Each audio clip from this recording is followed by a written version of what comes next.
much luck on the injury front at the moment. No, we're not. Although we've got a couple back this week by the look of it. So Jed and Hawley, are back into contention. So that's good for us. So, but yeah, a couple of little ones, but that's okay. We've got a few that are probably lined up for the next couple of weeks. Not sure. I don't think Ben will play this week. So we'll have a look at his loads after today's training. But it's certainly not a concussion issue. It's more just a load perspective at the moment. The way that the game's sped up a little bit, we just need to be conscious of exposing our guys into that ballistic movement. So for him, it's just the load and the timing.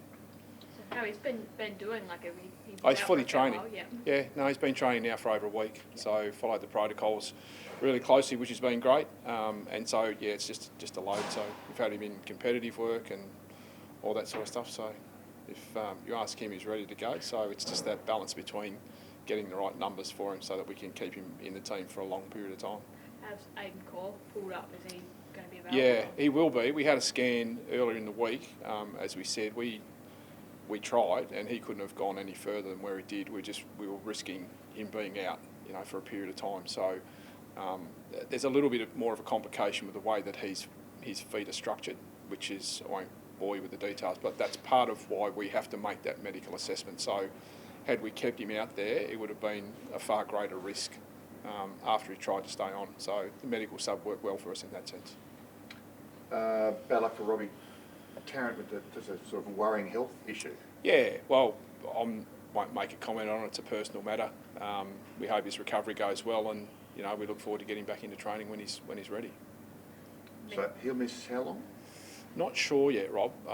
We'll wait to see what the recovery from the surgery is like, and then it'll be more of a load issue from our side of things, just to get him back. So it depends how long he's laid up for, and then when he's back, we'll get him out there and we'll get the whips cracking. Yeah, you mentioned if you get a couple back over these next couple of weeks, not necessarily this week. Who's on track along with Ben for sort of the week after this? Well, Trent Demont's sort of getting closer. He's sort of getting in that range. Lukey McDonald, will be back. I mean, he'll be training, but we've just got to be careful and conscious of that quad. So if we can keep his loads in, those sort of three are probably what it looks like for the next 2 or 3 weeks for us. So that's good. So what were the club's reflections on round one? I think overall there were some really pleasing aspects. We saw the method and the style that we wanted to play in the first quarter. We thought that we hung on reasonably well in the third, and then the last quarter we felt we started to get back to the brand that we wanted to play. We won a couple of quarters. That 10, 11 minute period in the second, we've got to learn how to restrict, score in that sort of period of time. We had some centre bounce scores that came out too easy. But overall, there were certainly some really positive aspects that we liked about the way we moved the ball and how we got the ball inside our forward end. I mean, our numbers across the board were pretty good. You take out that 10-minute period, but you just can't do that in games. We've got to play the full 4 quarters, but we like some of the elements for sure. You've got to cash in when you've got the momentum. We do. A bit too, yeah, you do. Well, that seems to be the style at the moment, doesn't it? It's momentum swings, I think, a little bit quicker now, and if you don't cash in, you open yourself up for fatigue, turnovers, and then being punished on the rebound. So, but yeah, you do have to cash in. Stevenson's role was interesting, playing in the middle and being a distributor rather than being someone who's on the end of it more. Yeah. What did you make of his Do you like it? role? Oh, it was interesting, yeah. Yeah.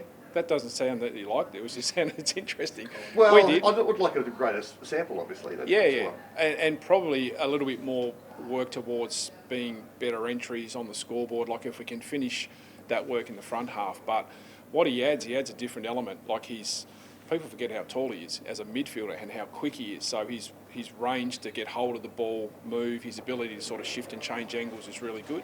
We know he's a good decision maker, and the balance of him in there when Ben comes back, Jed, Jai, Luke, like the balanced number of how he comes in and can play centre forward with the connection of that ball, it really excites us.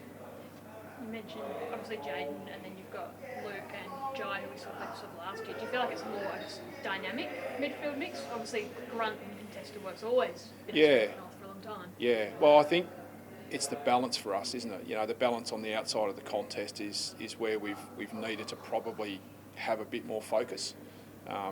Jack Marnie, Curtis Taylor, Charlie Lazaro, Tommy Powell, you know, if we can add some more speed around those elements of those guys, and plus with the rotations, we need all those guys to be able to play forward, which they can, which is where I think Jaden helps us. Midfield, generate some movement, go forward, dangerous forward, so those elements sort of come into our thinking a lot. What did you make of Gold Coast? Oh, they were really good. Yeah, no, they've been renowned to be a really good contested ball team, so that didn't seem to change at all, you know, through those periods of time. They had Brisbane on the ropes early in that first half of their Amy series, so yeah, no, they look like they're up and about, so yeah, we've got our work cut out for us. What do you need to get right? Well, I think we just need to cash in, as Rob was sort of saying. I think the times in the game, it seems like at the moment that there are going to be periods where the game's going to come off in its speed and be able to manage that game, you know, well and still be able to score. We've got to stop opposition scoring. You know, that's been one of our focuses over the pre-season. So our ability to restrict scores got to continue to improve and then score at the same time. Well, we've said we want to score. Our inside 50 numbers are really good, but we didn't cash in with the type of entries that I think we had. I guess as a new coach, how I suppose frustrating is it to have an injury run like you do straight away? Like you're not coming fresh out of the blocks, everyone raring, ready to go, round one, round two. Yeah, a little bit. A little bit. What I think it gives us great opportunity to play some of our youth coming through. I mean, that's where we're going.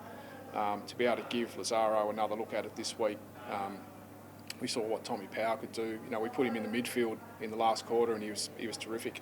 You know, he got some clearances, got bowled over a few times, so we've got to put some kilos on it. But I think we look at it in that sense that we've got, as we grow our depth, you can only do that through giving your youth opportunity, and we're happy to do that. So what I think it does is it allows them some experience, and then as the senior guys start to come back in, if the youth are playing well, there becomes some internal competition, and I think for us that's awesome.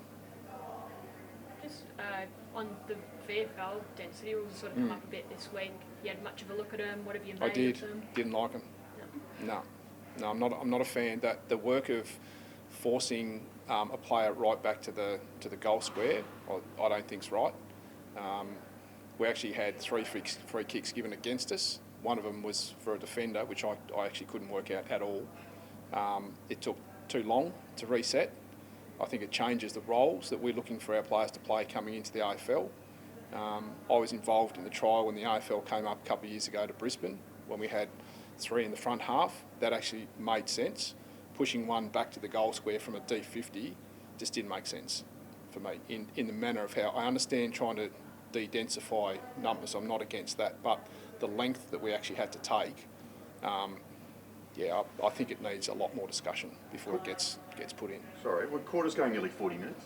Does it really stretch it out? Well, no, I think we had set length of time last week. I think ours were about 25 caps, so we didn't play time on, so we just had fixed lengths. But was that in the practice match? yeah, maybe in the practice matches, but yeah, we just had fixed lengths. But it could push it out a bit further. So, and then all of a sudden you're going from having a D50 to having a set shot on goal down the other end of the ground. Like that is an enormously harsh penalty. Enormously harsh penalty. So it's not the free kick out the stoppage; it goes all the other way down. Yeah, no sense of luck. No. It just needs more discussion. The goal square element, Luke Beveridge seemed to think like that was a big issue. Yeah. Well, if you've got 3 in the front half, or you've got 2 inside 50, you can probably make that work. I get if you actually, you know, on it, and it's only on throw-ins. There's nothing on ball-ups. So then it's like for the players to then sort of process, and the umpires to process that information out there as well. Thank you. Cool. Thank you Thanks, very Ross. much.